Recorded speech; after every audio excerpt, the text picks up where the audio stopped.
Bismillahirrahmanirrahim. Assalamualaikum warahmatullahi wabarakatuh. Alhamdulillahi rabbil alamin. Wassalatu wassalamu ala rasulillahil karim wa ala alihi wa sahbihi ajma'in.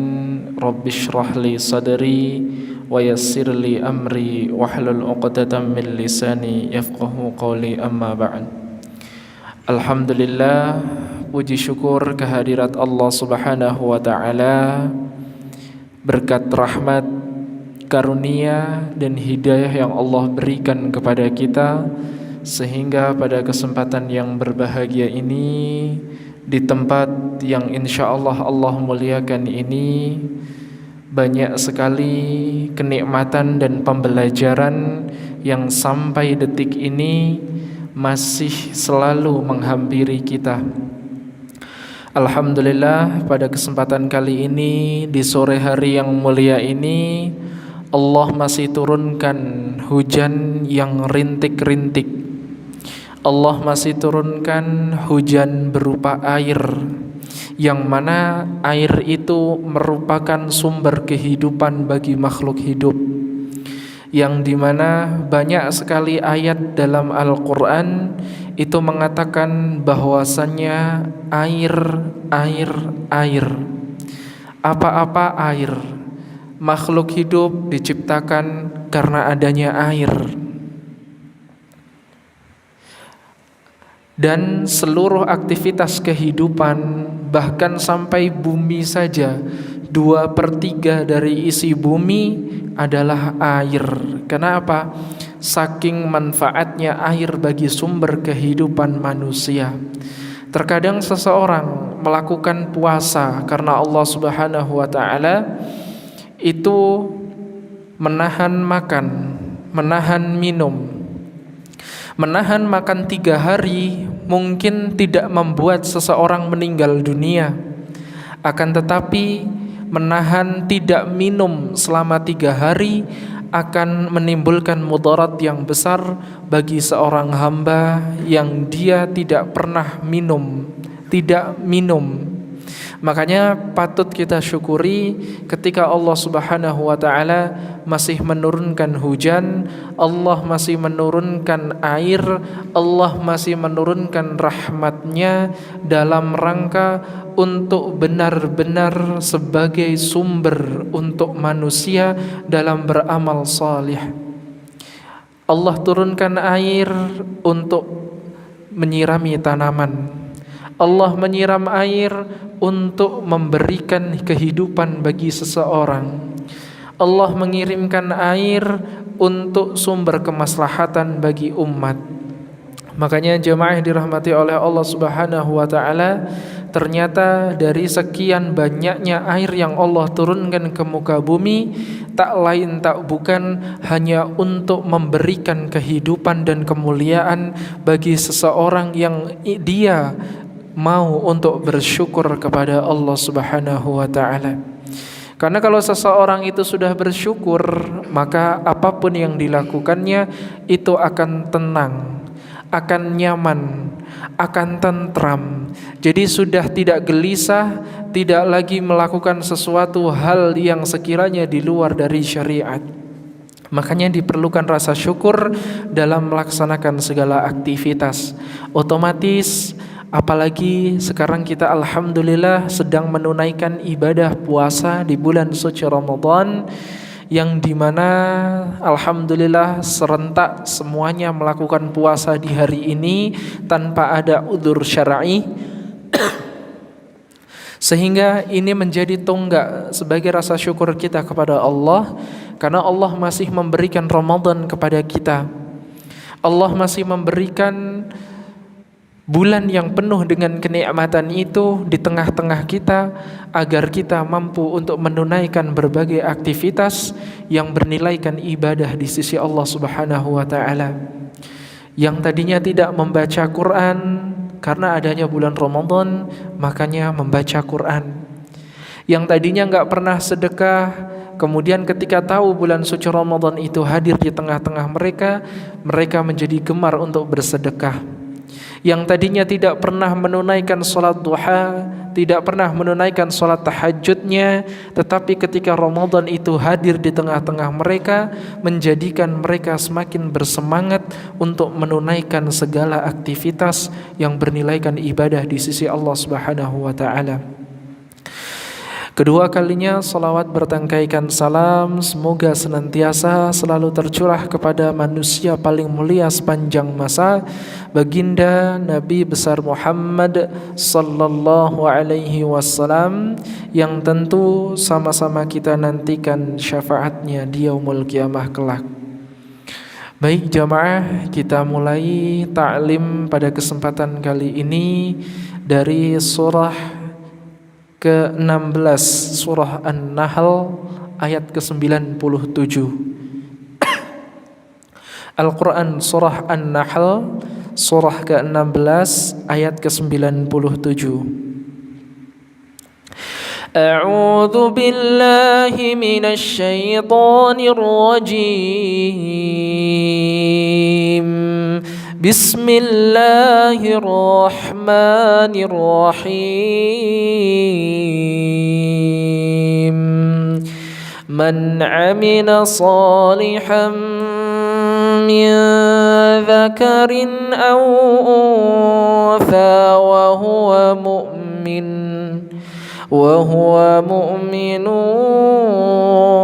falanuhyiyannahu hayatan tayyibah walanajziyannahum ajrahum biahsani ma kanu ya'malun.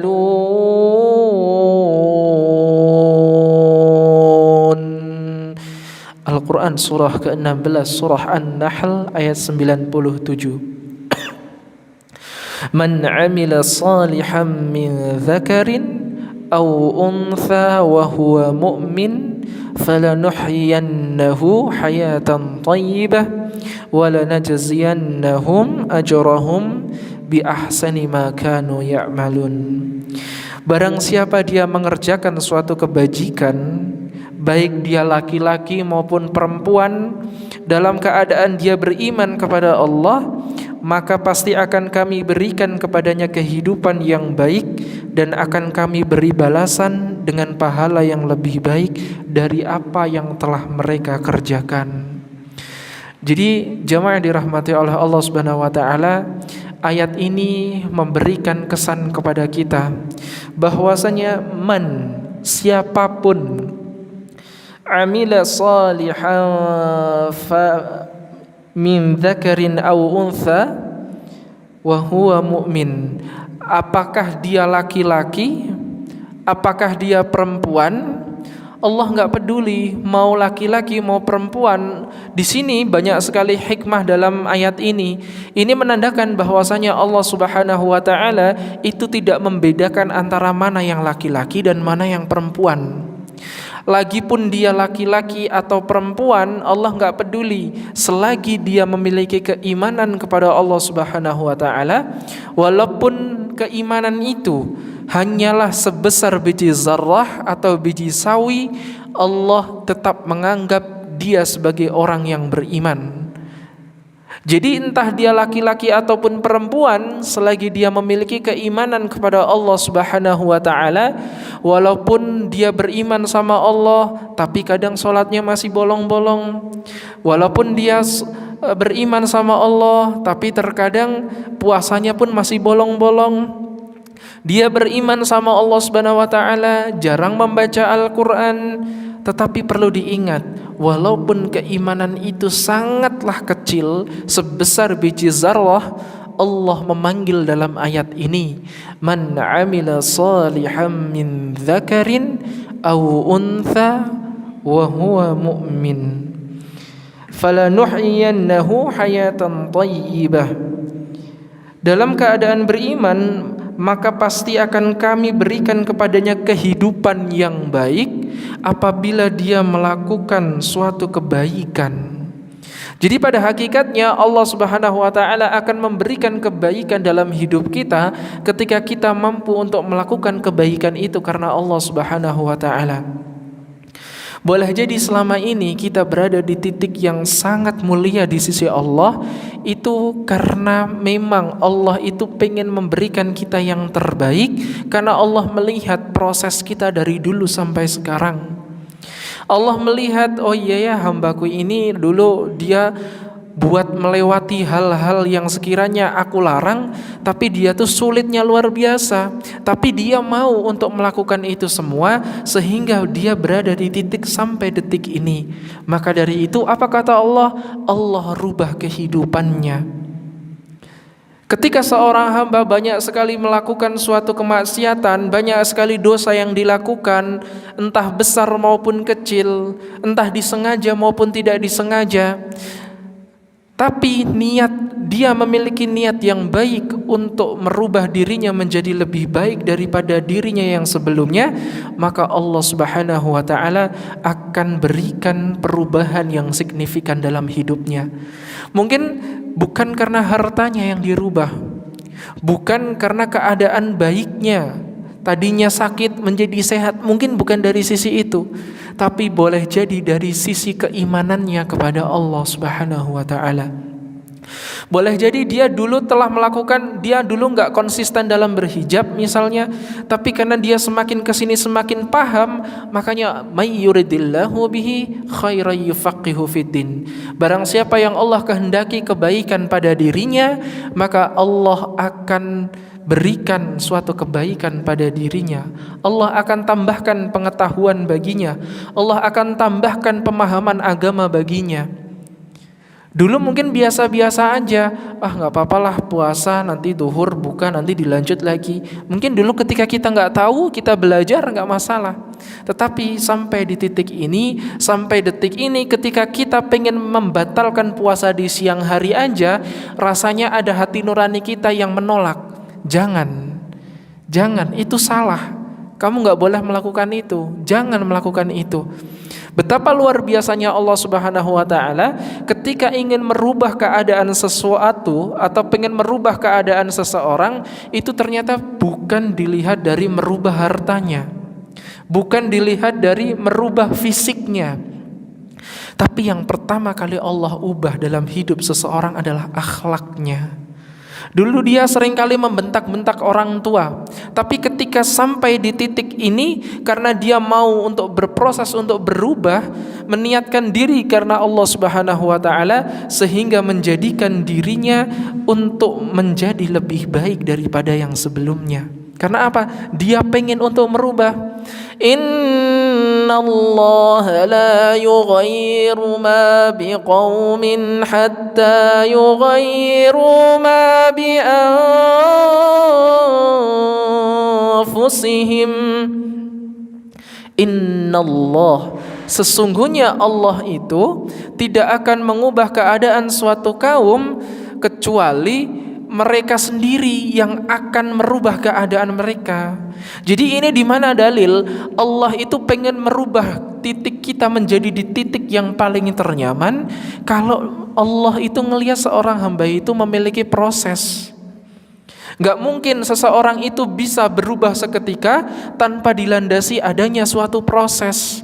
Makanya diperlukan adanya proses itu dalam rangka untuk menunjang bahwasanya ini loh, Allah Subhanahu wa taala pengen merubah seseorang menjadi lebih baik, itu karena melalui proses yang begitu luar biasa dahsyatnya.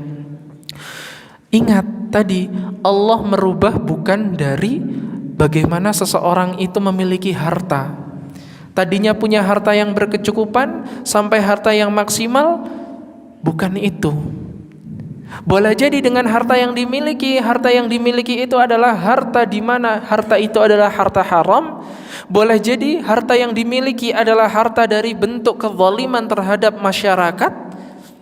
Tapi bukan itu. Ketika seorang hamba dia meniatkan diri untuk berubah karena Allah Subhanahu wa taala, pertama kali yang akan Allah berikan adalah cobaan. Untuk mengukur seberapa besar dan seberapa semangat seorang hamba ini benar-benar serius untuk berubah di hadapan Allah Subhanahu wa taala. Percuma dari dulu kok kayak gitu-gitu terus kayak enggak ada perubahan.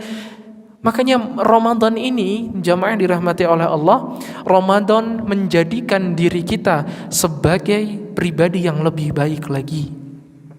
Kalau sudah puluhan kali Ramadan yang menghampiri kita masih belum mampu kita merubah kehidupan kita, lalu harus berapa kali lagi Allah harus memberikan Ramadan sampai kita benar-benar menjadi hamba yang baik di mata Allah. Kalau bulan suci Ramadan yang Allah hadirkan kepada seorang hamba masih belum mampu merubah keadaan seorang hamba, maka harus bulan apa lagi yang harus Allah berikan kepada seorang hamba agar seseorang itu mampu untuk merubah dirinya menjadi lebih baik. Jadi Ramadan adalah momennya orang-orang yang beriman. Ramadan adalah momennya orang-orang salih. Ramadan itu momennya orang-orang salihah, di mana ketika dulu kita nggak pernah melakukan ibadah puasa di hari-hari biasa, hari normal, tapi Ramadan mengharuskan dan mewajibkan kita untuk berpuasa. Dulu kita nggak pernah ngaji, tadarus Al-Quran, untuk membacanya aja antinya luar biasa. Tetapi ketika kita mengenal bulan suci Ramadan itu datang di tengah-tengah kita, qadarullah wa ma syaa fa'al, ternyata kita menjadi pribadi yang lebih baik lagi. Makanya kenapa kok ayat tentang Ramadan itu, Ya ayyuhalladzina amanu kutiba alaikumus siyam kama kutiba alal ladzina min qablikum la'allakum tattaqun. Lihat di mana ayat ini menggunakan kata sapaan ya ayyuhalladzina amanu. Ayyunya mengandung munada, hanya mengandung tanbih. Artinya sebagai penguat dalam mengingat kita untuk selalu beribadah kepada Allah. Diwajibkan atas kalian untuk berpuasa kepada Allah. Sapaannya menggunakan kata alladzina.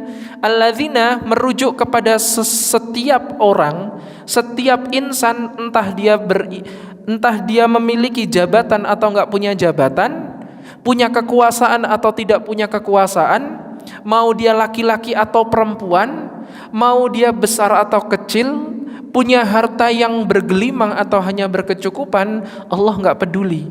Selagi dia masih beriman kepada Allah, Allah memanggilnya, wahai orang-orang yang beriman, diwajibkan atas kalian berpuasa sebagaimana orang-orang terdahulu juga diwajibkan atas mereka berpuasa kepada Allah, la'allakum tattaqun. Kenapa enggak langsung tattaqun?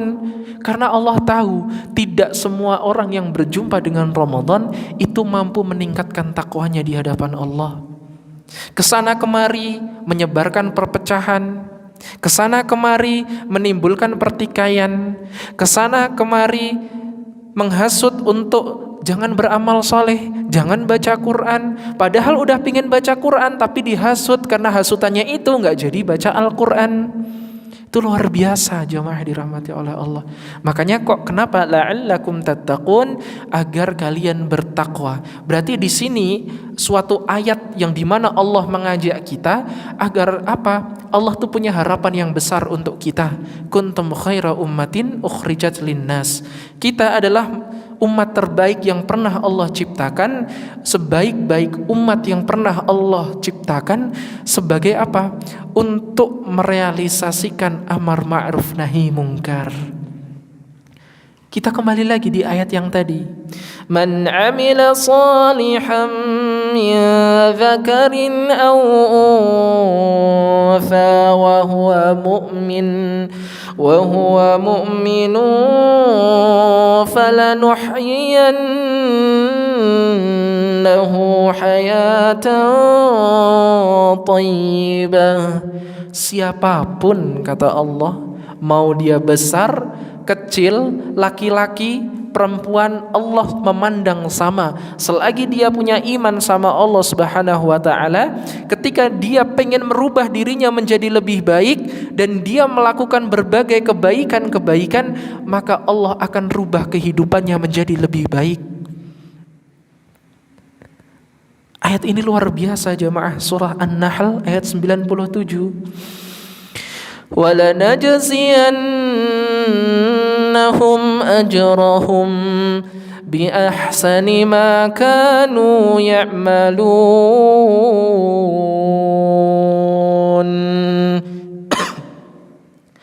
Dan mereka akan mendapatkan kebaikan lebih dari apa yang telah mereka kerjakan.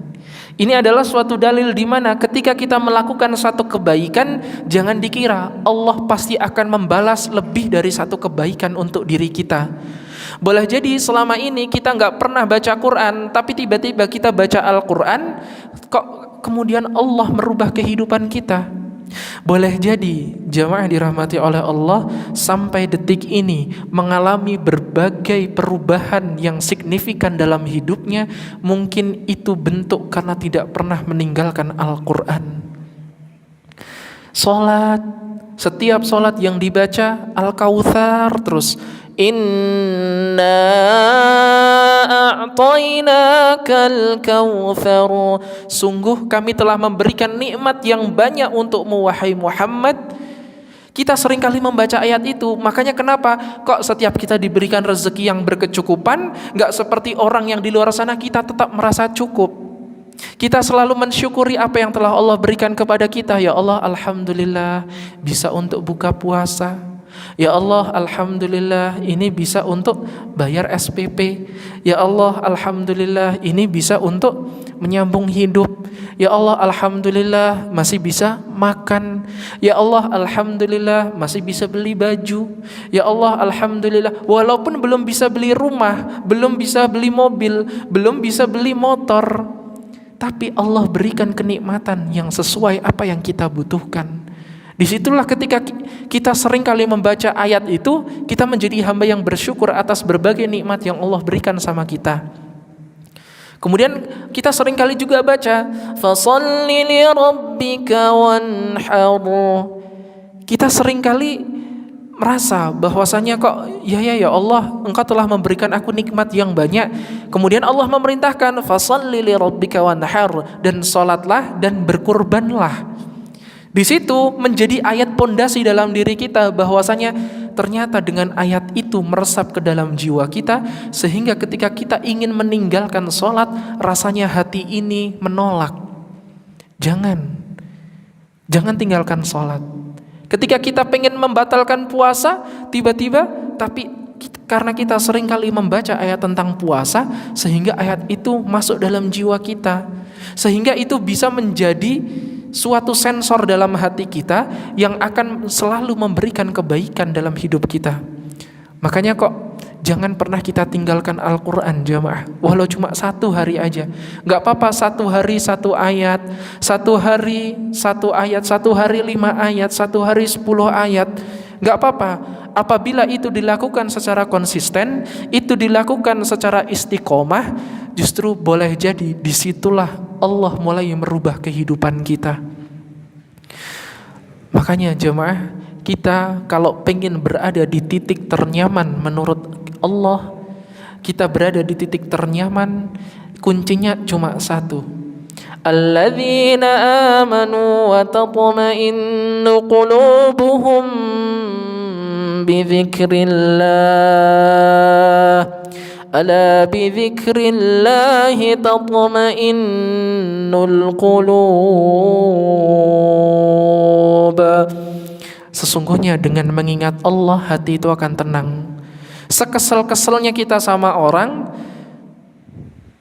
sebanyak masalah yang menghadapi kita, sebanyak masalah yang menerpa kita, sebanyak apapun sesuatu hal yang gak pas dalam diri kita, tapi ketika kita ingin selalu dekat sama Allah, kita selalu mengingat Allah, niscaya hati kita tuh menjadi lebih tenang.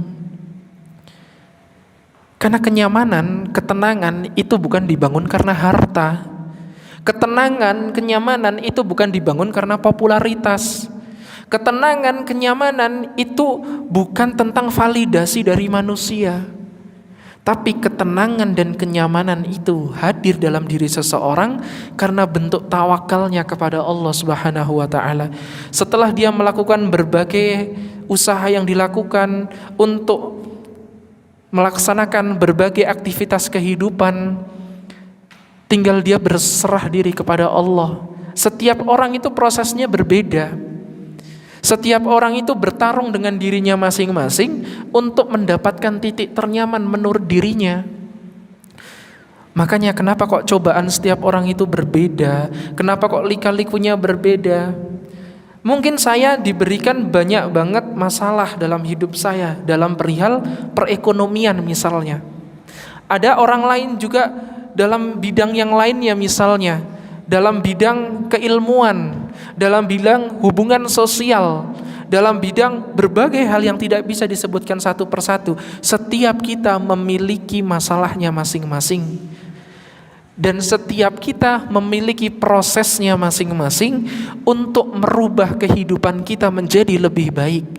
Tapi perlu diingat dan perlu kita sadari bersama bahwasanya satu-satunya jalan untuk menjadikan diri kita nyaman, tentram, hanya dengan mengingat Allah. Coba kita lagi capek-capeknya sama kehidupan, rasanya gak ada yang peduli dengan kehidupan kita, rasanya orang tuh gak ada yang mengerti tentang apa yang sedang kita rasakan. Coba rasakan bahwasanya ketika itu juga lari kepada Al-Quran, baca Al-Quran. Mungkin solusi gak kunjung tiba, mungkin jalan keluar gak langsung muncul, tapi ketenangan itu hadir jamaah.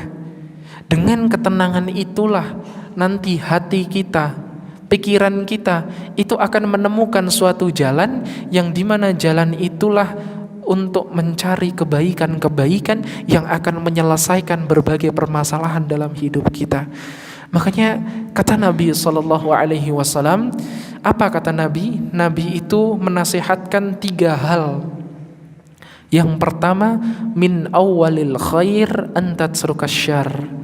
Awal kebaikan dari seorang hamba itu adalah meninggalkan suatu kemaksiatan.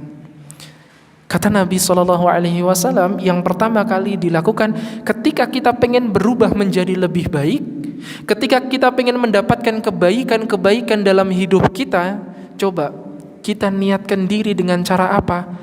Menjauhi berbagai kemaksiatan yang Allah benci. Makanya nasihat Nabi SAW yang pertama, min awwalil khair an tatrukas syarr. Dengan cara apa kita menghindari maksiat? Perbanyak beristighfar kepada Allah. Boleh jadi selama ini kok nggak ada perubahan dalam hidup kita. Karena apa? Karena kurangnya kita istighfar sama Allah, karena kurangnya kita memohon ampun kepada Allah. Padahal Allah Subhanahu wa taala dalam Al-Qur'an surah Az-Zariyat ayat ke-16 sampai 18, Allah telah berfirman bahwasannya ketika seorang hamba pengen mendapatkan ketenangan dalam hidupnya, ketika ingin dijadikan sebagai predikat surga, seorang hamba yang ingin mendapatkan predikat surga, penghuni surga, apa kata Allah? Wa bil ashari hum yastaghfirun. Perbanyaklah istighfar di waktu sahur. Karena salah satu kriteria dari penghuni surga itu adalah, yang pertama itu adalah dia selalu beristighfar di waktu sahur. Dan ayat ini ternyata diperkuat Al-Quran surah ketiga Ali Imran ayat ke-17. As-sabirina was-sadiqina wal-qanitin wal-mufiqina wal-mustaghfirina bil-ashar. As-sabirin, kalau kita pengen diberikan kesabaran dalam hidup kita. As-sadiqin, kalau kita pengen diberikan perilaku yang selalu benar ketika menjalani suatu kehidupan. Wal-qanitin, ketika kita kok rasanya ibadah gak pernah khusyuk dan pengen banget khusyuk dalam beribadah kepada Allah. Wal-munfiqin, dan ketika kita pengen memiliki harta yang bergelimang, kemudian gunakan harta itu untuk berada di jalan Allah. Apa kata Allah? Wal mustaghfirina bil ashar, yaitu perbanyaklah beristighfar di waktu sahur. Apalagi jamaah, sekarang kita lebih dipermudah sama Allah untuk bisa beristighfar di waktu sahur. Mungkin di hari-hari biasa kita sulit sekali untuk bisa bangun di waktu sahur. Tapi dengan adanya Ramadan ini menjadi suatu wasilah untuk kita bisa bangun di waktu sahur, dan kita bisa untuk memperbanyak istighfar di waktu sahur jamaah. Ketika kita pengen sabar, ketika kita pengen diberikan perilaku yang benar, ketika kita pengen diberikan sama Allah kekhusyuan dalam nikmatnya beribadah kepada Allah, pengen diberikan harta yang sekiranya harta itu bisa diinfakkan di jalan Allah, kata Allah, yaitu wal mustaghfirina bil ashar, perbanyaklah istighfar di waktu sahur. Coba jamaah, selesai makan sahur, selesai bersih-bersih, gosok gigi, wudu dan lain sebagainya, coba gunakan sisa waktu itu untuk beristighfar sama Allah. Astaghfirullah, astaghfirullah, astaghfirullah. Mungkin selama ini kita gak sadar menyakiti hati orang. Mungkin selama ini kita gak sadar udah melakukan banyak sekali dosa kepada Allah. Mungkin secara gak sadar kita udah meninggalkan Al-Quran. Makanya perbanyak istighfar. Apalagi menggunakan sayyidul istighfar. Allahumma anta rabbi la ilaha illa anta khalaqtani wa ana abduka wa ana ala ahdika wa wa'dika mastata'tu a'udzubika min syarri ma sana'tu abu'u laka bi ni'matika alayya wa abu'u bi dhanbi faghfirli fa innahu la yaghfirudz dzunuba illa anta. Dengan kita melafazkan demikian, simple loh jamaah, tapi itu memiliki nilai pahala yang besar di mata Allah Subhanahu wa taala. Makanya ketika kita ingin berubah menjadi lebih baik, yang pertama kali dilakukan min awwalil khair an tatrukas syarr, yaitu meninggalkan suatu kemaksiatan dengan cara perbanyak beristighfar. Yang kedua, kata Nabi SAW, la tahkiranna minal ma'rufi syai'an. Jangan pernah kita menunda-nunda kebaikan.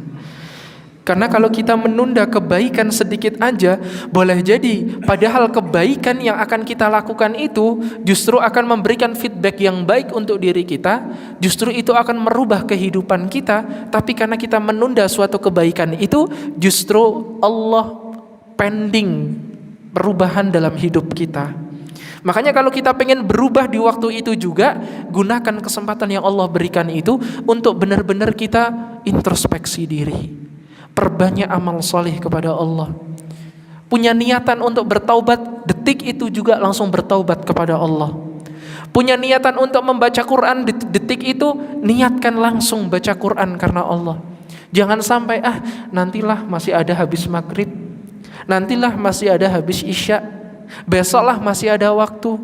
Ya kalau kita masih hidup. Nah kalau misal kita besok udah gak hidup, apa yang akan kita lakukan? Karena penyesalan terbesar seseorang ketika dia memiliki niat kebaikan tapi belum terrealisasi, dan Allah sudah cabut nyawanya sebelum niat baiknya itu terrealisasi. Makanya mumpung Allah masih berikan kesempatan Ramadan menghampiri kita jamaah, Allah masih berikan kesempatan dan berbagai potensi dalam hidup kita. Gunakan potensi yang Allah berikan itu untuk benar-benar kita mendekatkan diri kita kepada Allah. Adalah kita capek untuk bermaksiat, itu capek. Kita udah capek untuk menimbulkan permusuhan. Kita udah capek untuk melakukan dosa-dosa. Kita udah capek meninggalkan amal kebaikan. Bermaksiat capek, amal soleh capek, dua-duanya sama capek. Cuma capeknya kita dalam beribadah kepada Allah itu justru akan menguntungkan kita di hadapan Allah. Tapi capeknya kita dalam bermaksiat justru akan menimbulkan suatu kemudaratan. Maka dari itu, mumpung Allah masih berikan Ramadan itu dalam hidup kita, gunakan Ramadan itu dengan sebaik-baiknya. Karena titik yang sekarang ini jamaah, itu adalah titik di mana yang diharapkan oleh semua orang, tapi mereka tidak sampai di titik ini. Mereka sudah lebih dulu Allah panggil. Kemarin loh jamaah, jam kurang lebih di sore hari itu saya mendapat kabar teman saya meninggal dunia. Saya dikabari lewat chat meninggal dunia, tapi qadarullah saya belum bisa untuk bertakziah ke Yogyakarta. Tapi luar biasa yang ingin saya sampaikan, ternyata apa? Padahal kemarin ingin sedikit lagi akan memasuki azan bulan suci Ramadan, tapi ternyata mereka tidak mampu untuk bisa menjangkau Ramadan. Ternyata Ramadan tahun kemarin itu adalah Ramadan yang terakhir untuk mereka. Tetapi karena Allah masih memberikan kesempatan Ramadan itu sampai detik ini menghampiri kita jamaah, makanya gunakan Ramadan tahun ini menjadi Ramadan yang paling berkesan dalam hidup kita. Jangan sia-siakan Ramadan yang udah Allah berikan kepada kita. Sebentar lagi loh berbuka loh jamaah. Ini adalah dimana kita mengawali puasa Ramadan, mengawali Ramadan itu dengan bertaklim, dengan bermajlis ilmu. Udah berapa banyak aja pahala yang diterima jamaah. Mungkin kok rasanya kok males banget sih hujan. Loh, justru di situ pahalanya Allah lipat gandakan jamaah.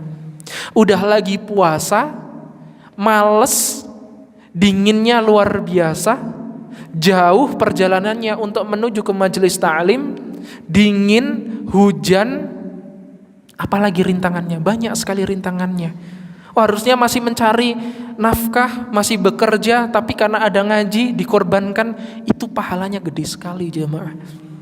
Karena kata para ulama itu pernah mengatakan bahwasannya pahala yang Allah berikan kepada seseorang itu bukan berdasarkan seberapa nominal, bukan cuma uang, bukan dengan seberapa besar yang dilakukannya, tapi seberapa effort yang dilakukannya dan yang dikorbankannya. Seberapa pengorbanan seseorang ketika dia melakukan suatu amal kebaikan itu. Jadi Allah itu mungkin ada jamaah melakukan majelis ta'lim atau minimal sholat aja, sholat berjamaah, sholat maghrib berjamaah. Yang satu rumahnya di kompleks Masjid Fatimahuz Zahra. Yang satu rumahnya di Banjarnegara. Tapi dia karena pengen taklim, tiba-tiba dia meniatkan diri untuk datang ke sini. Tentu nilai sholatnya itu tadi itu beda di mata Allah. Yang pertama, ya karena kan rintangannya paling cuma tinggal datang ke sini jalan kaki, pakai payung, pakai motor, cuma sampai ke Masjid Fatimahuz Zahra selesai udah. Tapi pengorbanan orang yang dari Banjarnegara itu apa yang dirasakan? Dia mengorbankan bensinnya, mengorbankan dinginnya udara, mengorbankan pakai mantol dari sana kemari kehujanan, mengorbankan waktunya, banyak yang dikorbankan. Makanya kenapa kok ulama terdahulu jamaah mendapatkan berkah yang luar biasa atas ilmu yang diperolehnya? Karena dia niat dalam menuntut ilmu. Karena dia memang benar-benar niatnya itu luar biasa. Makanya kenapa kok Imam An-Nawawi itu setiap dalam kitabnya pasti diawali dengan bab niat. Karena apa? Pengen seseorang yang belajar mempelajari kitabnya itu, dia meniatkan diri itu niatnya lurus dulu. Kalau niatnya udah lurus, setiap apa yang dibaca, setiap apa yang dicari dalam kitab yang telah dituliskan oleh Imam An-Nawawi itu menjadi ilmu yang bermanfaat bagi orang-orang yang membacanya. Begitupun contohnya juga gurunya Imam Malik rahimahullah. Dia ingin mendatangi suatu majelis ta'lim, jauhnya sekitar 1.400-an kilometer. Jadi namanya Rabi'ah, namanya adalah Rabi'ah, atau biasa dikenal Rabi'ah atau Ra'i, yaitu gurunya Imam Malik rahimahullah. Pernah Imam Rabi'ah ini pengen bertaklim kepada ulama besar ketika itu. Sangat familiar dan sangat populer di kalangan mereka ketika itu. Tetapi ketika ingin mendatangi majelis taklim itu dia nggak punya bekal. Perjalanan 1.400 kilometeran, perjalanan yang ditempuh 1 bulan lamanya. Tapi dia nggak punya bekal untuk menuju ke sana. Bayangkan 1 bulan untuk sampai ke sana butuh bekal yang banyak. Apalagi setelah sampai sana nanti pulang lagi ke rumahnya membutuhkan bekal yang banyak. Makanya apa yang dilakukan Rabi'ah atau Ra'i? Rabi'atul Ra'yi pulang ke rumahnya, naik ke atas rumah, mengambil genteng-genteng rumahnya, dijualin genteng rumahnya. Dan setelah genteng-genteng itu dijual, hasil penjualan dari genteng-genteng rumahnya itu digunakan seutuhnya untuk menuntut ilmu kepada ulama besar tadi. Cuma pengen dapat satu ilmu loh jamaah. Sekarang ilmu pengetahuan begitu dahsyatnya, luar biasa. Kita buka handphone, kita klik kitab Adabul Mufrad, langsung muncul semua hadis-hadisnya. Kitab Bulughul Maram, muncul semua hadis-hadisnya. Kitab apa lagi? Arba'in An-Nawawi, muncul semuanya. Luar biasa jamaah, ya. Tetapi kenapa kok nilai keberkahannya kok kita kalah daripada orang-orang terdahulu? Karena orang-orang terdahulu memiliki niat yang luar biasa, memiliki effort dan semangatnya luar biasa dalam menuntut ilmu. Makanya ini harusnya menjadi motivasi untuk diri kita, bahwasanya hujan bukan halangan untuk menuntut ilmu. Jarak yang gak begitu jauh, Allah masih titipkan kita motor, Allah masih titipkan kita mobil. Ada yang datang ke sini jalan kaki? Saya rasa kesini semua pakai motor, minimal. Ada yang kesini menggunakan sepeda? Nggak ada. Karena apa? Kita semua punya potensi jamaah. Semua akan dihisap oleh Allah Subhanahu Wa Taala. Nggak apa-apa, motornya masih butut, pakai bit karbu misalnya kan, datang ke suatu kajian, nggak apa-apa. Boleh jadi bit itulah yang akan mengantarkan nanti ke dalam surganya Allah. Percuma motornya Kawasaki Ninja H2X, luar biasa tapi gak pernah digunakan untuk kajian. Percuma mobilnya banyak, ada Alphard, ada Fortuner, ada Pajero Sport, ada Innova Reborn, tapi gak pernah satu pun digunakan untuk kebaikan, gak pernah digunakan satu pun untuk mendekatkan diri kepada Allah. Makanya hisabnya nanti jamaah dirahmati oleh Allah dahsyatnya luar biasa. Makanya kenapa kok Allah masih menitipkan kita motor, masih menitipkan sepeda? Karena apa? Boleh jadi sepeda motor aja belum tentu kita gunakan untuk kajian, sepeda motor aja belum tentu kita gunakan untuk suatu hal yang baik-baik. Makanya kenapa kok Allah masih stuck memberikan itu untuk melihat kadar keistiqomahan kita. Nanti kalau udah benar-benar butuh, Allah yang akan berikan. Makanya berbaik sangka kepada Allah jamaah dirahmati oleh Allah. Kenapa kok orang dulu selalu mendapatkan keberkahan yang lebih daripada kita? Karena mereka memiliki effort yang lebih dalam menuntut ilmu. Makanya jamaah jangan kita kalah sama mereka. Kita berfastabiqul khairat, berlomba-lomba dalam kebaikan. Apapun itu yang bisa kita jangkau, kita harus ikut di dalamnya. Selagi kita bisa mampu untuk menjangkau itu, gunakan potensi yang kita miliki untuk benar-benar melakukan amal kebaikan. Tadi nasihat Rasulullah yang pertama yaitu min awalil khair an tatruka syarr, yaitu awal kebaikan dari seseorang meninggalkan suatu kemaksiatan dengan cara apa? Memperbanyak beristighfar. Yang kedua, la tahqiranna minal ma'rufi syai'an. Jangan pernah menunda-nunda kebaikan walau hanya cuma sedikit aja kebaikan yang ada. Ada strapless di bawah, diambil dibuang ke tempat sampah. Boleh jadi itu yang menjadi pemberat timbangan kita di hadapan Allah. Bukankah Hasan Al-Basri ketika itu dia memiliki suatu amalan yang banyaknya luar biasa, ahli Quran, ahli hadis. Ketika dalam tidurnya didatangi oleh suara, Hasan Al-Basri, kira-kira amalan apa sih yang diterima oleh Allah? Hasan Al-Basri dalam mimpinya itu menjawab amalan A, B, C, D, E, F, G. Semua amalan-amalan yang besar yang pernah dilakukan diungkapkan semuanya. Tapi apa kata suara tersebut? Sesungguhnya amalan tadi yang kamu sebutkan semua itu tidak diterima oleh Allah.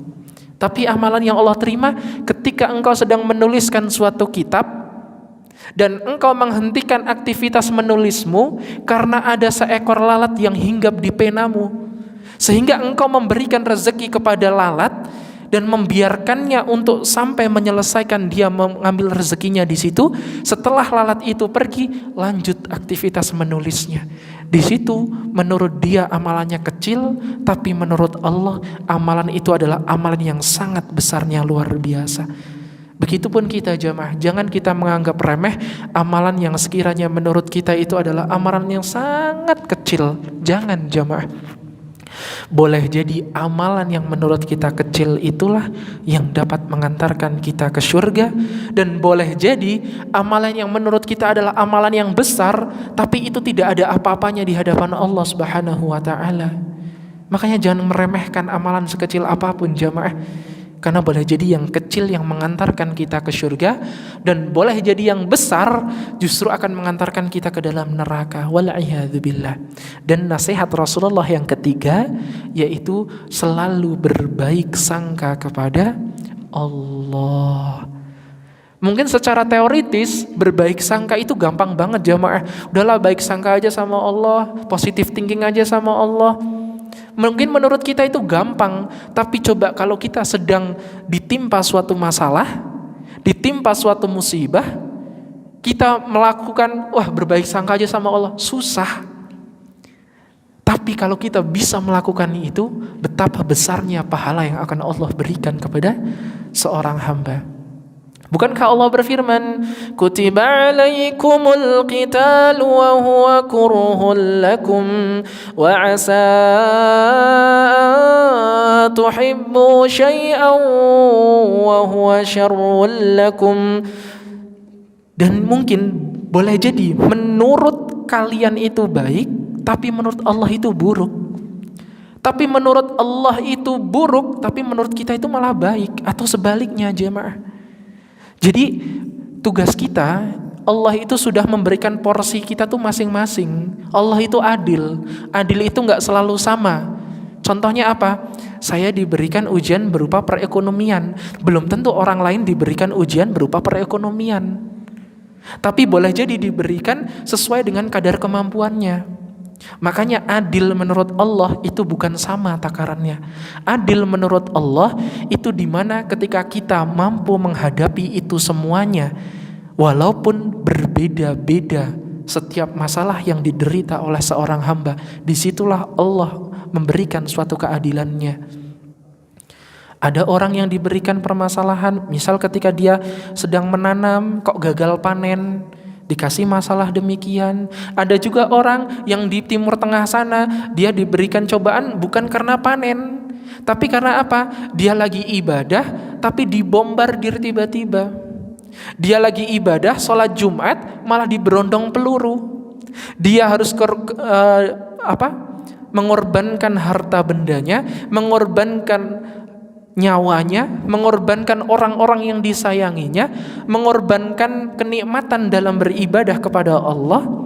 Jadi setiap kita itu memiliki proses yang berbeda-beda.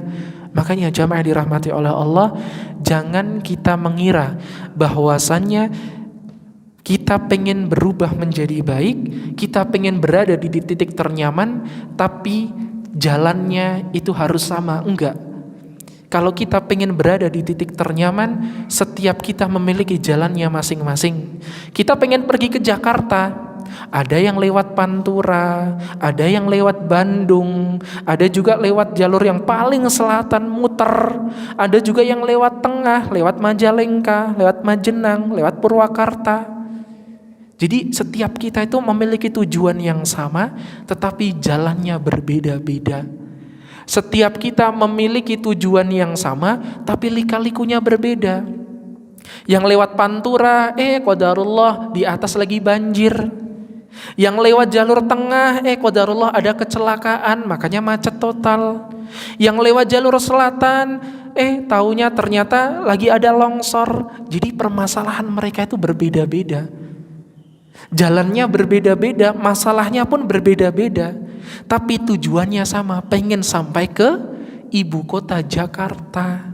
Tapi cuma jalannya berbeda-beda.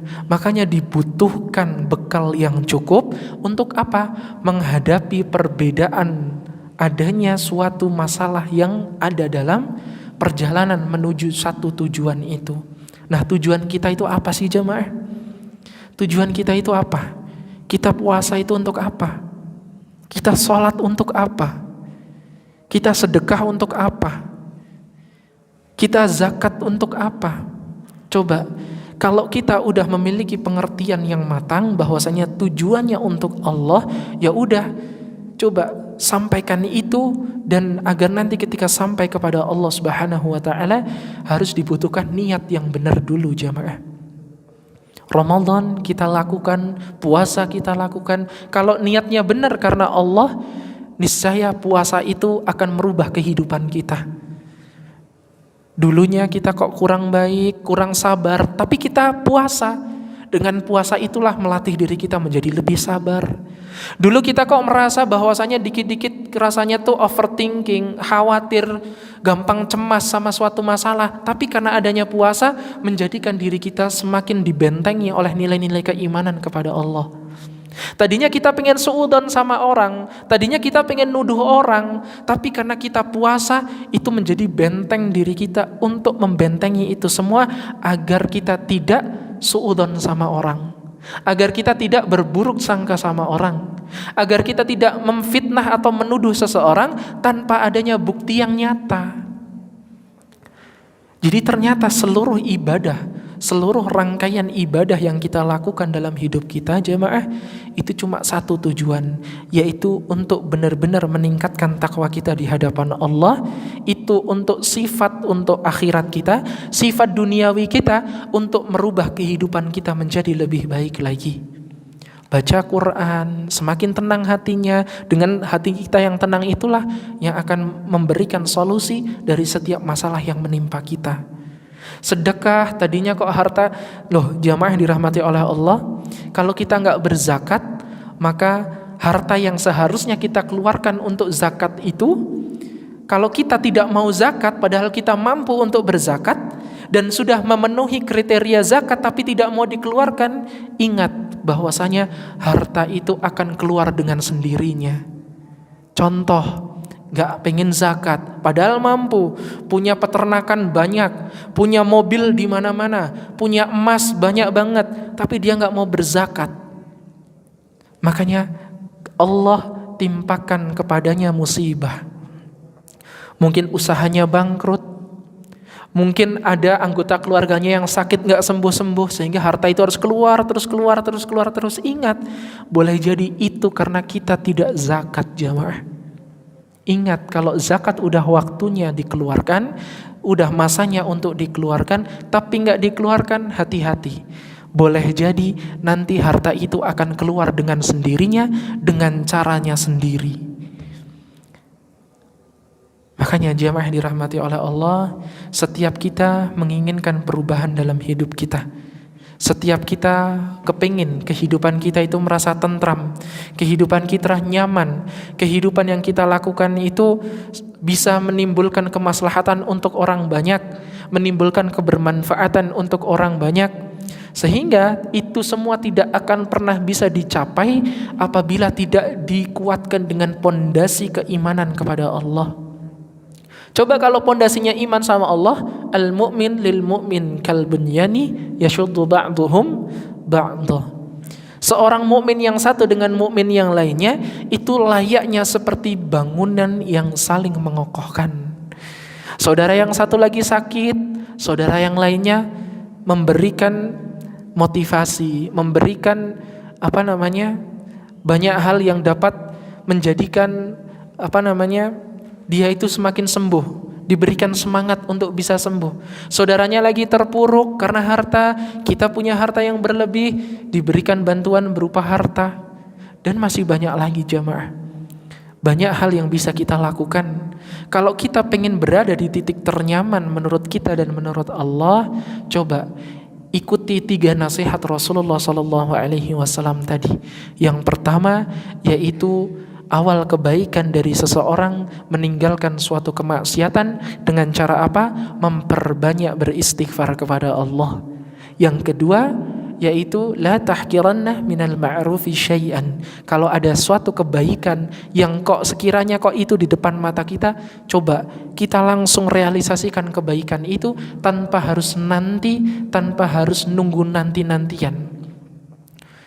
Karena itu adalah kesempatan kita untuk beramal soleh. Dan yang ketiga, kalau kita ditimpa berbagai masalah yang menghampiri kita, kok rasanya nggak ada solusinya, coba berikan pengertian bahwasannya apa yang menimpa kita itu adalah bentuk kasih sayangnya Allah kepada kita.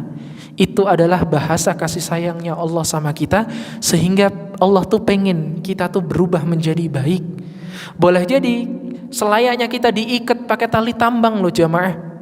Ketika kita lari dari tali tambang yang udah ditali sama diikat sama kita, sedangkan tali itu diikatkan ke tiang, ketika kita ingin menjauh dari tiang itu, sakit rasanya ketika tangan kita diikat. Kita semakin menjauh, memaksakan diri untuk menjauh, sakit rasanya. Karena apa? Begitulah Allah pengen ketika seorang hamba ingin jauh dari Allah, Allah menarik kembali seorang hamba itu dengan rasa sakit. Dikasih masalah. Karena kalau nggak dikasih masalah, seorang hamba itu nanti dia nggak ingat sama Allah.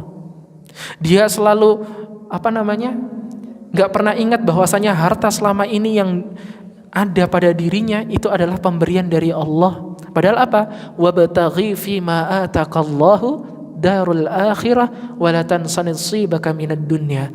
Al-Qur'an surah Al-Qasas ayat 77. Bahwasannya setiap kenikmatan yang telah diberikan oleh Tuhanmu kepadamu itu adalah salah satu jalan agar kalian itu bisa beramal soleh melalui jalan yang Allah berikan kepada kita.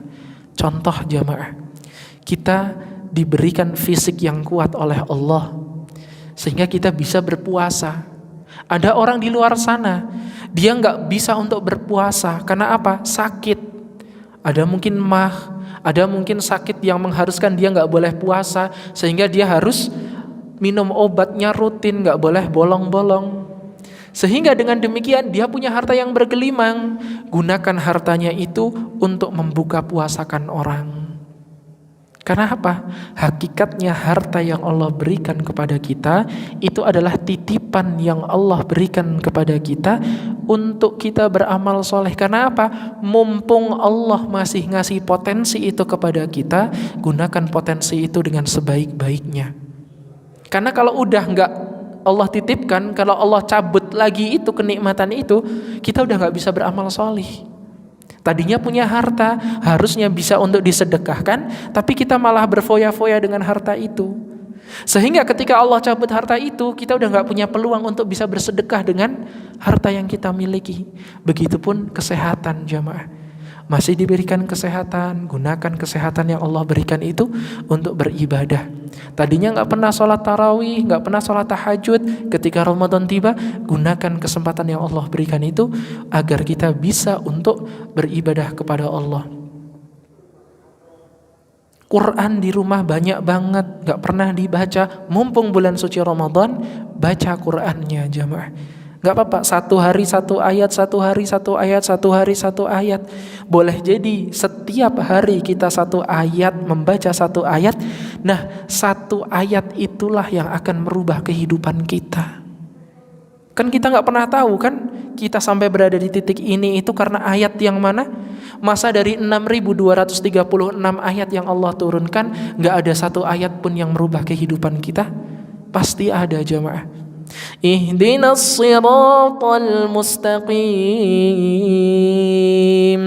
Tunjukilah kami jalan yang lurus. Boleh jadi jamaah sekarang berada di titik ini karena ketika itu sering kali membaca ayat ini, sehingga ayat yang dibacanya itu tadi merubah kehidupannya karena meresap ke dalam jiwanya. Ihdinas siratal mustaqim. Siratal ladzina an'amta 'alaihim ghairil maghdubi 'alaihim waladdallin.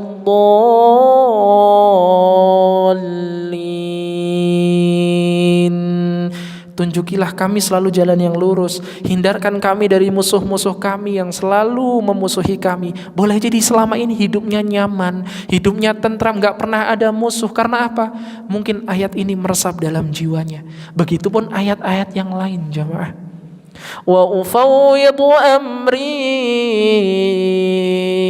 ilallah. dan aku serahkan semua urusanku kepada Allah. Boleh jadi selama ini kok nggak ada solusinya, masalahnya banyak banget, nggak tahu mau diselesaikannya dari mana. Boleh jadi karena ketika kita membaca Al-Quran tiba-tiba sampai di ayat ini, itu memberikan pengertian kepada hati kita. Oh iya ya, kalau kita menyerahkan semua urusan kita sama Allah, ternyata Allah yang akan menyelesaikan seluruh permasalahan kita. Nabi Zakaria 50 tahun pernikahan gak pernah dikasih keturunan, tapi kata Allah dalam Al-Quran surah Maryam surah ke-19, ternyata yang tadinya mustahil untuk mendapatkan seorang anak, ternyata Allah izinkan untuk diberikan seorang anak. Bahkan Allah mengatakan kepada Nabi Zakaria, Zakaria, aku telah memberikanmu seorang anak dan langsung aku namai ismuhu Yahya. Dan tidak ada orang sesoleh Yahya sebelum Yahya dilahirkan. Bayangkan, Zakaria 50 tahun tidak pernah mendapatkan keturunan, tapi selama itu dibentuk dari kesabarannya, dari bentuk mendekatkan diri selalu kepada Allah. Allah mengatakan tidak ada yang mustahil bagi Allah. Walaupun sudah 80 tahun usianya, setelah 50 tahun pernikahannya tidak dapat memiliki keturunan, ternyata di usia 80 tahun Zakaria masih diberikan keturunan. Banyak banget.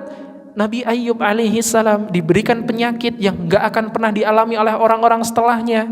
Tetapi karena bentuk dia ketabahannya kepada Allah, bentuk keikhlas dan ketulusannya kepada Allah dalam menerima berbagai cobaan yang Allah berikan, itu adalah sebagai penyemangat untuk dirinya. Karena Nabi Ayub mengerti bahwasanya itu bukan ujian untuk dirinya, justru itu adalah nikmat untuk dirinya. Ketika dia diberikan sakit itu, justru dia lagi nabung kenikmatan di surga. Jadi kalau kita dapat suatu masalah, kalau mindset kita kayak Nabi Ayub, itu luar biasa jamaah. Ya Allah, sekarang hamba masih diberikan musibah oleh Engkau ya Allah.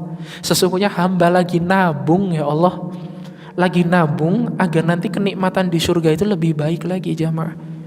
Karena kata ulama itu pernah mengatakan jamaah, itu bahwasannya nanti di akhirat kelak itu ada seseorang yang dia iri dengan orang lain. Karena apa? Ya Allah, kok dia kok dapat banyak banget sih pahalanya? Apa kata Allah? Allah mengatakan karena dia selalu tabah ketika diberikan ujian. Jadi ada seorang hamba yang nanti di akhirat kelak itu iri dengan orang yang lainnya. Karena apa? Orang lain itu ketika di dunia dikasih banyak masalah dan ujian. Makanya harusnya kita senang, bangga dikasih banyak ujian sama Allah ketika di dunia. Di situ nanti di akhirat orang itu iri sama kita. Tapi kadang ini sulit untuk kita lakukan. Tapi kalau kita pelan-pelan berusaha menjadi baik, insya Allah apa yang sudah kita niatkan karena Allah, Allah akan berikan yang terbaik untuk kita. Allah akan berikan kebaikan-kebaikan dalam hidup kita. Berada di titik ternyaman itu memiliki jalannya masing-masing. Tinggal tujuannya sama atau enggak. Kalau tujuannya sama, pasti kita akan berada di titik ternyaman menurut kita dan menurut Allah. Tapi kalau tujuannya aja udah beda, ya kita nggak akan berada di titik ternyaman. Yang satu tujuannya ke Jakarta, yang satu tujuannya ke Sukabumi. Yang satu ke Jakarta, yang satu ke Surabaya, nggak satu tujuan jamaah. Makanya diperlukan persepsi yang sama walaupun prosesnya berbeda-beda, tapi perlu diingat bahwasanya tujuan kita itu sama, yaitu ibadah di bulan suci Ramadan harus memberikan kesan kepada kita la'allakum tattaqun, agar menjadikan sosok kita ini bertakwa di hadapan Allah. Capek jamaah, Ramadan demi Ramadan yang menghampiri kita, kok itu-itu aja. Ramadan demi Ramadan kok masalahnya itu terus. Ramadan demi Ramadan kok permasalahannya kok sama.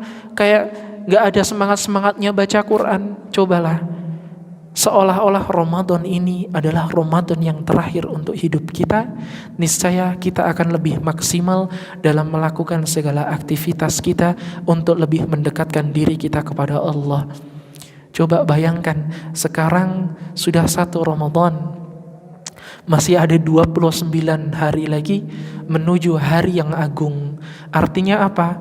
Artinya kita masih memiliki kesempatan untuk benar-benar merawat buah yang selama ini kita nantikan, sehingga ketika nanti takbir 1 Syawal dikumandangkan, hati kita itu tenang, nyaman, udah bersih dari namanya dosa-dosa. Allahu Akbar, Allahu Akbar. Atau ada yang 3, Allahu Akbar, Allahu Akbar, Allahu Akbar, La ilaha illallah, Wallahu Akbar. Ketika kita mendengarkan lantunan itu, pasti apa sih jamaah yang kita rasakan? Kita tuh rasanya tenang. Karena apa? Ketika seorang hamba yang dia memang benar takwanya kepada Allah, ketika disebutkan nama-nama Allah, hatinya akan bergetar. Hatinya akan condong kepada, ya Allah, hamba pengen selalu dekat kepadamu ya Allah. Ya Allah, ini banyak banget masalah, ya Allah, selesaikan ya Allah. Selalu apa-apa Allah, apa-apa Allah, apa-apa Allah.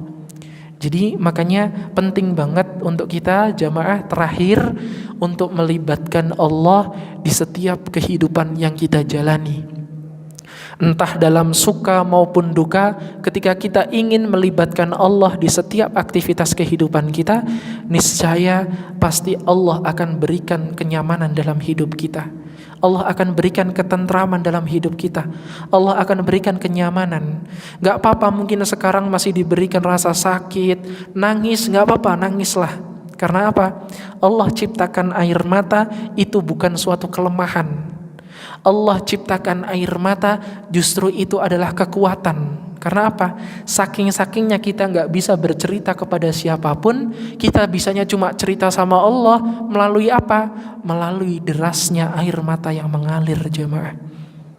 Boleh jadi selama ini hati kita gersang, kering, tandus. Makanya perlu dibasahi lagi dengan cara apa? Allah kasih badai, Allah kasih masalah, Allah kasih ujian, Allah kasih cobaan. Sehingga dengan demikian ada awan mendung. Awan mendung itu yang akan menimbulkan tangisan dalam hati kita fresh kembali. Bahkan setelah kita nangis, apa yang dirasakan? Letih, lemas, sehingga tertidur. Ketika kita udah bangun tidur, apa yang dirasakan? Kita fresh kembali. Gak ada beban rasanya. Dan ternyata isyarat itu tadi udah ada dalam Al-Quran. Setelah kita dapat masalah, kita menangis. Setelah kita menangis, kita tertidur. Ternyata sebegitunya Allah mengatur kehidupan kita. Makanya kita ikuti sutradara terbaik yang selalu menghampiri kita. Kita nurut aja sama skenario yang udah Allah berikan. Niscaya apa yang kita lakukan karena Allah itu menjadikan kebaikan dalam hidup kita di masa yang akan datang. Ingat bahwasanya perubahan tidak akan pernah ada apabila tidak dimulai dari diri kita.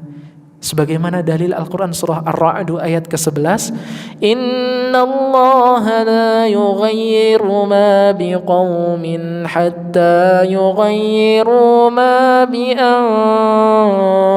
anfusihim. Sesungguhnya Allah tidak akan mengubah keadaan suatu kaum kecuali mereka sendiri yang akan mengubah keadaan mereka.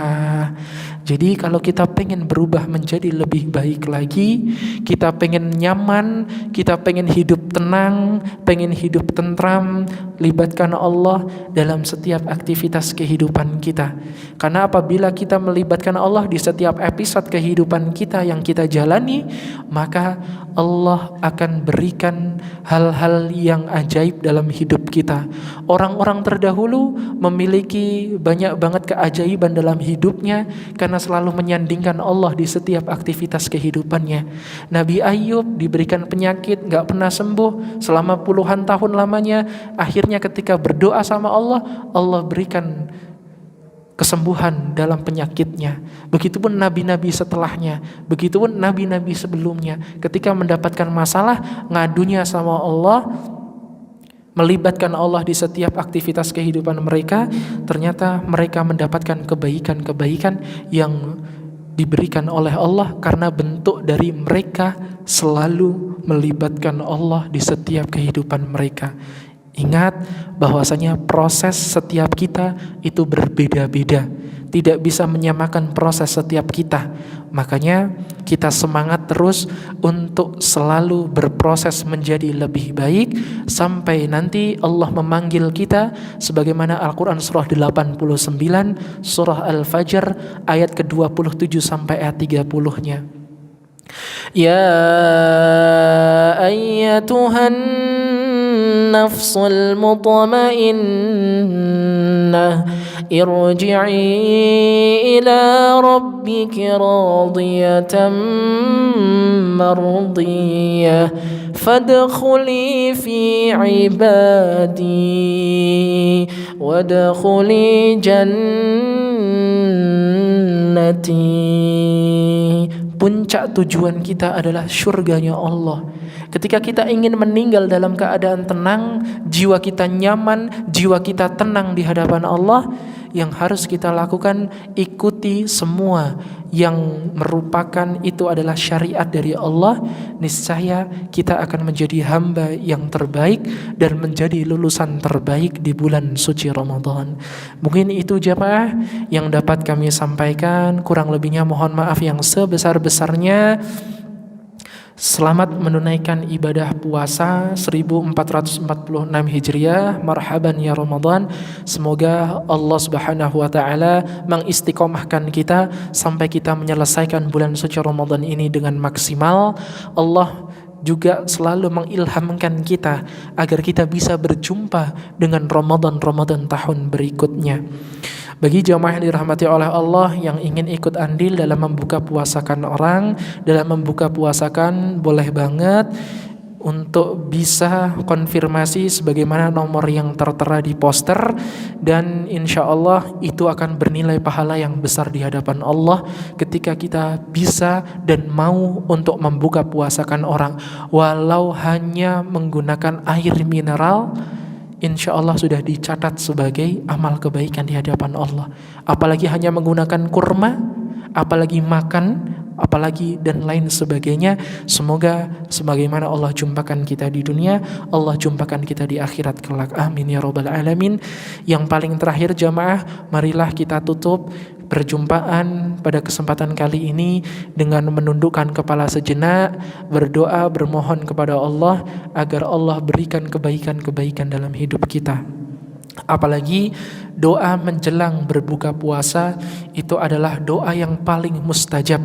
Salah satu doa yang dimana Allah akan mengijabah doa-doa orang-orang yang berdoa di waktu yang mustajab. Apalagi sedang berpuasa, menjelang berbuka, dan kita baru menjalankan majelis ta'lim, insyaallah nilai pahalanya berlipat. Nastaghfirullahaladzim, nastaghfirullahaladzim, nastaghfirullahaladzim. A'udzu billahi minasyaitonir rajim. Bismillahirrahmanirrahim. Alhamdulillahi rabbil alamin. Hamdan na'imin, hamdan syakirin, hamdan yuwafi ni'amahu wa yukafi'u mazidah. Ya Rabbana lakal hamdu kama yanbaghi li jalali wajhikal karimi wa 'azimi sultanik. Allahumma salli ala Muhammad wa ala ahli Muhammad. Allahumma ighfir lana wa liwalidina warhamhum kama rabbana shighara. Allahumma yassir wa la tu'assir bitamim bil khair. Ya Allah ya Tuhan kami, ampuni dosa-dosa kami, ampuni dosa-dosa keluarga kami, ampuni dosa-dosa orang-orang yang kami sayangi, ampuni dosa-dosa kedua orang tua kami ya Allah, ampuni dosa-dosa seluruh keluarga besar kami ya Allah. Ya Allah, bila mana kami belum mampu untuk membahagiakan kedua orang tua hamba di dunia ya Allah, izinkan hamba untuk bisa membahagiakan keduanya di akhirat kelak. Rabbana srif 'anna 'adzab jahannam inna 'adzabaha kana gharama innaha sa'at mustaqarra wa muqama. Ya Allah, kehidupan dunia sangat melalaikan hamba ya Allah. Banyak sekali dosa-dosa yang sudah hamba lakukan ya Allah, baik yang besar maupun kecil, baik yang disengaja maupun yang tidak disengaja ya Allah. Ampuni segala dosa-dosa hamba ya Allah. Bimbinglah kami untuk selalu berada di jalan yang lurus ya Allah. Ya Allah, ya Tuhan kami yang Maha Pengasih lagi Maha Penyayang, lindungi kami dan keluarga kami dari azab kubur yang begitu pedihnya ya Allah. Lindungi kami dan keluarga kami dari azab neraka jahanam ya Allah. Ya Allah, memang kami tidak pantas untuk masuk ke dalam syurga-Mu ya Allah, tetapi kami juga tidak mampu apabila Engkau masukkan kami ke dalam neraka ya Allah. Berkat rahmat dan kasih sayang-Mu ya Allah, izinkan hamba untuk bisa masuk ke dalam syurga-Mu tanpa hisab ya Allah. Ya Allah, sebagaimana Engkau telah mempertemukan kami di dunia ya Allah, izinkan agar kami bisa berjumpa kembali di akhirat di syurga-Mu ya Allah. Ya Allah ya Ghaffar, ya Allah ya Rahman ya Rahim, ya Aziz ya Jabbar. Allahumma inna nas'aluka salamatan fid din wa afiyatan fil jasad wa ziyadatan fil ilmi wa barakatan fil rizqi wa taubatan qabla al maut wa rahmatan 'inda al maut wa maghfiratan ba'da al maut. Allahumma hawwin 'alaina fi sakaratil maut wan najata minan nari wal 'afwa 'inda al hisab. Ya Allah ya Tuhan kami, istiqomahkan kami sampai Engkau wafatkan kami dalam keadaan husnul khatimah. Lapangkan segala hajat-hajat kami, lancarkan segala urusan kami, lapangkan rezeki kami, berkahi sisa usia kami. Ya Allah ya Tuhan kami, ampuni hamba juga ya Allah, karena hamba belum mampu menolong saudara-saudari hamba ya Allah yang berada di timur tengah sana ya Allah. Ya Allah, lindungi mereka ya Allah di bulan suci yang penuh dengan berkah dan ampunan ini ya Allah. Izinkan mereka untuk bisa berbuka dengan bukaan yang dapat menjadikan energi terbaik untuk mereka berjihad di jalan-Mu ya Allah. Ya Allah ya Tuhan kami, Rabbi habli minas salihin, Rabbana hab lana min azwajina wa dhurriyyatina qurrata a'yun waj'alna lil muttaqina imama. Ya Allah, berikan anak keturunan kami yang salih salihah ya Allah. Berikan pasangan kami yang dapat menyejukkan hati kami ya Allah, yang dengannya kami bisa hidup tentram, sakinah, mawaddah warahmah. Rabbana atina min ladunka rahmah wa hayyi' lana min amrina rasyada. Rabbana atina fid dunya hasanah wa fil akhirati hasanah wa qina adzaban nar. Subhana rabbika rabbil izzati amma yasifun, wassalamun alal mursalin, walhamdulillahi rabbil alamin. Jemaah yang dirahmati oleh Allah, sekali lagi mungkin itu yang dapat kami sampaikan. Kurang lebihnya mohon maaf. Setelah ini kita bisa bersiap-siap untuk berbuka bersama. Semoga puasa kita diterima oleh Allah Subhanahu wa taala. Segala aktivitas kita selama kita berpuasa selalu mendatangkan rahmat dan ridho dari Allah Subhanahu wa taala. Dan jangan lupa bahwasanya insyaallah tanggal 8 dan tanggal 15 Maret kita juga akan melaksanakan buka bersama kembali di Masjid Fatimatuz Zahra dengan diawali dengan bermajelis ta'lim seperti tadi. Pukul 4:30 insya Allah kita mulai, dilanjutkan dengan buka bersama. Dan apabila ada jamaah yang ingin mengikuti sampai sholat tarawih, insya Allah kami juga akan melaksanakan sholat tarawih berjamaah. Barakallahu fikum. Sekali lagi banyak kurangnya mohon dimaafkan yang sebesar-besarnya. Dari tutur kata kami, perilaku kami, dan sikap kami mohon dimaafkan yang sebesar-besarnya. Kita sambil menunggu azan, sambil persiapan buka bersama, perbanyak untuk berzikir kepada Allah Subhanahu wa taala. Nun wal qalami wa ma yasturun, billahi fi sabilil haq fastabiqul khairat. Thumma assalamu alaikum warahmatullahi wabarakatuh. 98 FM Purnama Sidi Wonosobo, mencerahkan, inspiratif.